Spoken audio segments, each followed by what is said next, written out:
கிறிஸ்துவுக்குள் பிரியமுள்ள சகோதர சகோதரிகளே, பலந்தரும் தேவன் எபிசோட் 1965 கர்த்தரை துதிக்கிறேன், மகிமைப்படுத்துகிறேன். இந்த நாளிலும் எரேமியா 31 அதிகாரம் 34வது வசனத்தின் பின்பகுதி சொல்லுகிறது, சிறியவன் முதல் பெரியவன் மட்டும் எல்லாரும் என்னை அறிந்து கொள்வார்கள் என்று கர்த்தர் சொல்லுகிறார்.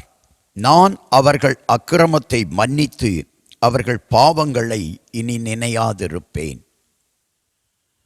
எப்பொழுது ஒரு மனிதன் ஒரு மனுஷி கர்த்தரை அறிந்து கொள்கிறார்களோ, எல்லாருக்கும் இயேசு கிறிஸ்துவை பற்றி தெரியும்.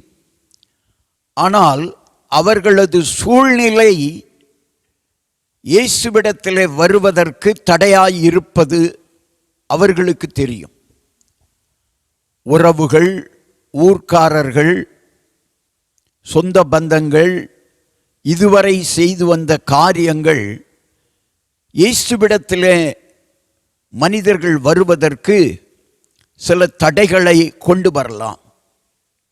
இங்கே வேதம் சொல்லுகிறது, எப்பொழுது நீங்கள் இயேசுவை அறிந்து கொண்டு அவரிடத்தில் வருவீர்களோ, அவருடைய புதிய உடன்படிக்கைக்கு பாத்திரவான்களாய் மாறுவீர்களோ, அப்பொழுதே ஆண்டவர் உங்கள் அக்கிரமங்களை, உங்கள் பாவங்களை மன்னித்து நினையாதிருப்பார்.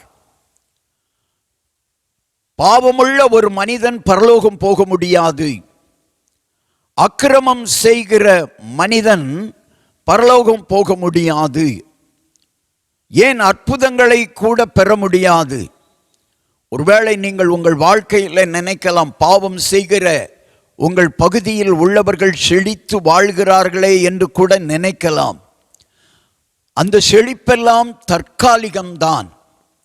கர்த்தரை நம்பி வருகிற செழிப்பு, கர்த்தரை நம்புகிறவனோ செழிப்பான் என்ற வசனம்தான் உண்மையாய் நிலைநிறுத்தப்படும். எனவே தேவனிடத்தில் வாருங்கள், தேவனுடைய சத்தியத்தை அறிந்து கொள்ளுங்கள். சத்தியம் உங்களை விடுதலையாக்கும். உங்கள் அக்கிரமங்கள், பாவங்கள் எல்லாவற்றையும் இயேசு மன்னித்து உங்களுக்கு புது வாழ்வு தருகிறார். கண்களை மூடி ஜெபிக்கலாம். எங்களை நேசிக்கிற நல்ல தகப்பனே, யார் யார் உம்மை அறிந்து கொண்டு கண்டுகொண்டு உம்மிடத்தில் வருகிறார்களோ, அவர்கள் அக்கிரமங்கள், பாவங்களை எல்லாம் நினையாதிருப்பேன் என்று வாக்கு கொடுத்த வல்ல தகப்பனே, அவர்கள் புதிய உடன்படிக்கைக்காரர்களாக மாற்றப்பட்டு புது வாழ்வை பெறுவார்கள் என்ற நம்பிக்கையை அவர்களுக்குள்ளே வைக்கும்படியாக ஜெபிக்கிறேன். செய்தியை கேட்டுக்கொண்டிருக்கிற சகோதரனே, சகோதரியே, புது வாழ்வு உனக்கு தருகிறார். பழைய வாழ்வு ஒழிந்து போயின. புதிய ஆச்சரியங்கள், புதிய ஆசீர்வாதங்களை தேவன் தருகிறார். புது வாழ்வு வேண்டுமா? தேவனிடத்தில் வா. புதிய அற்புதங்கள், அதிசயங்கள் உன் வாழ்க்கையில் நீ பெற வேண்டுமா? இயேசுவிடத்தில் வா. உன்னை அற்புதங்களையும் அதிசயங்களையும் காண பண்ணுவார்.